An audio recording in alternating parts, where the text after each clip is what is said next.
Chant 9, chapitre 8. Les fils de Sagara rencontrent Sri Kapiladev. Sukadev Goswami poursuivit.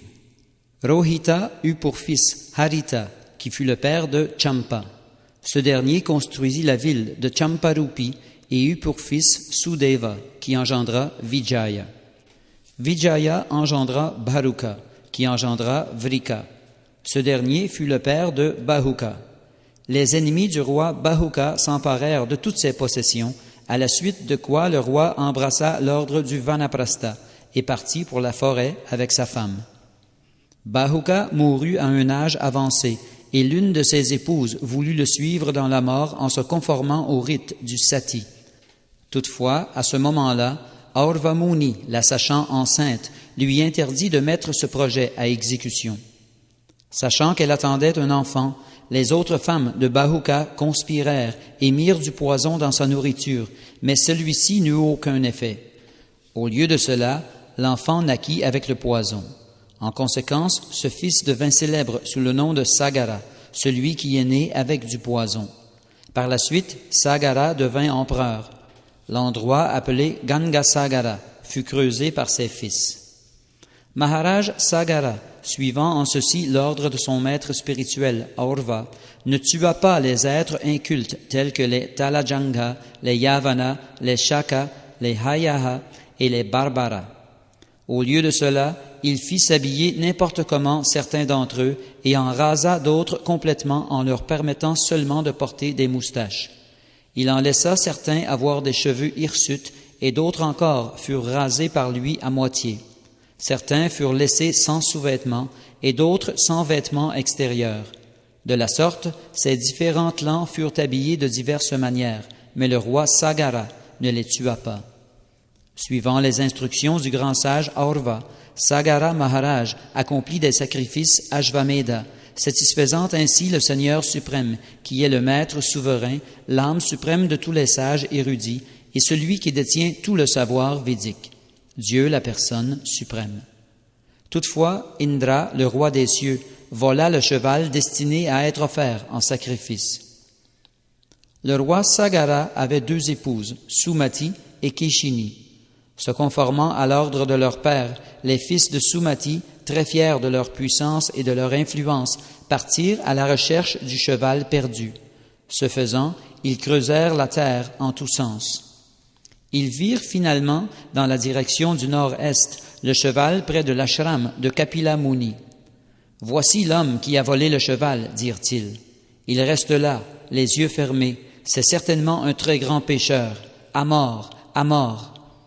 Criant ainsi, les fils de Sagara, 60 000 en tout, brandirent leurs armes. Lorsqu'ils s'approchèrent du sage, celui-ci ouvrit les yeux. Sous l'influence d'Indra, le roi des cieux, les fils de Sagara avaient perdu leur intelligence et manqué de respect envers une grande personnalité. En conséquence, du feu sortit de leur propre corps et ils furent immédiatement réduits en cendres. On prétend parfois que les fils du roi Sagara furent réduits en cendres par le feu jaillissant des yeux de Kapila Muni. Toutefois, cette déclaration n'est pas corroborée par les grands érudits, car le corps de Kapila Muni se trouve entièrement au niveau de la vertu. Il ne peut donc être le siège de manifestation du guna de l'ignorance sous forme de colère, tout comme le ciel pur ne peut être souillé par la poussière de la terre. Kapila Muni exposa dans cet univers matériel la philosophie du Sankhya, qui est comme un navire robuste permettant de traverser l'océan de l'ignorance. En fait, une personne qui désire vraiment traverser l'océan de l'univers matériel peut s'en remettre à cette philosophie.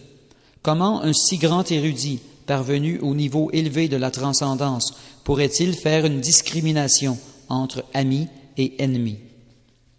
Parmi les fils de Sagara Maharaj se trouvait Asamanjasa, qui naquit de la seconde femme du roi Keshini.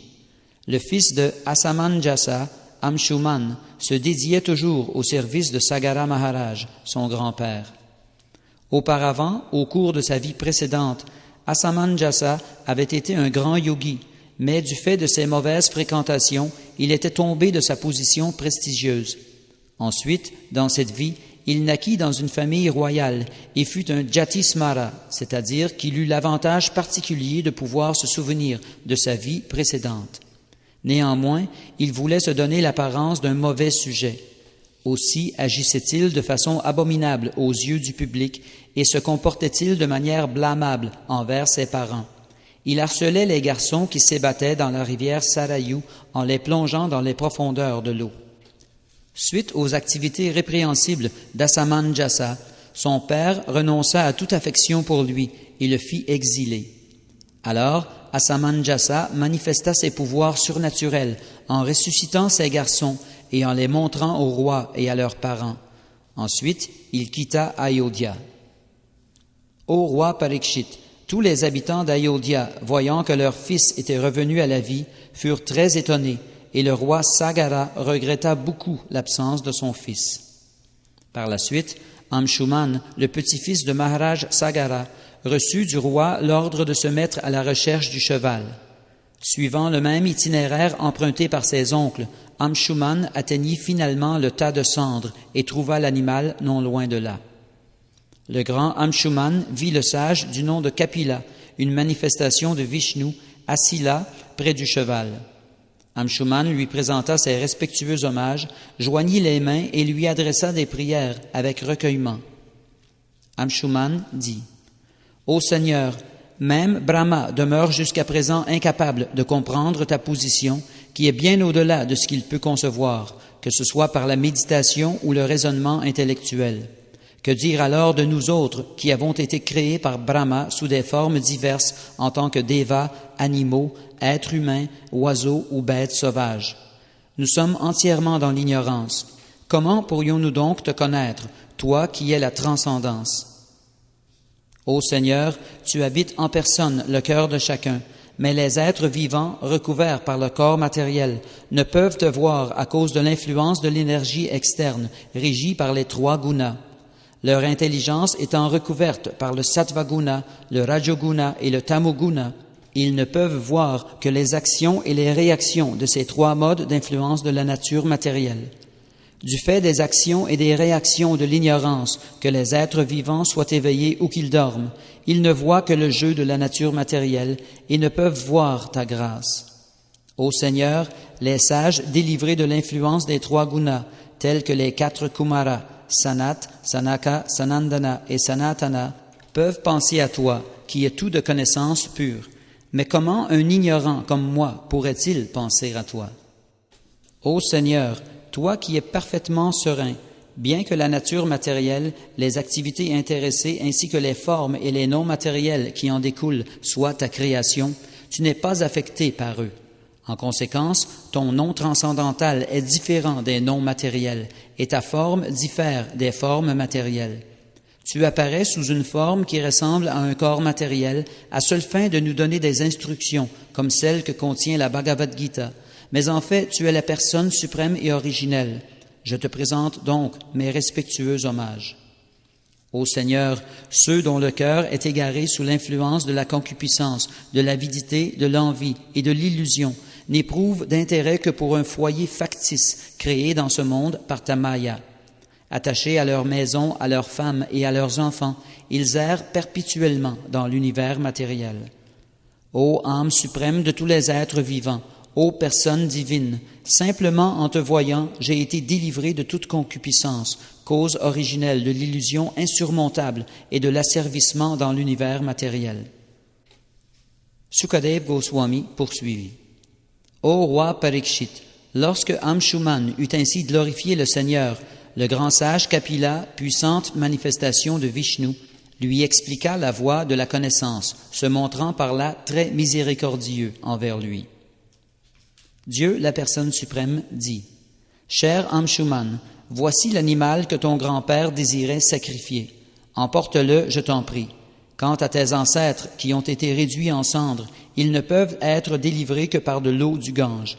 Il n'y a pas d'autre moyen. » Ensuite, Amshuman effectua une marche circulaire autour de Kapila Muni et lui présenta ses respectueux hommages en inclinant la tête.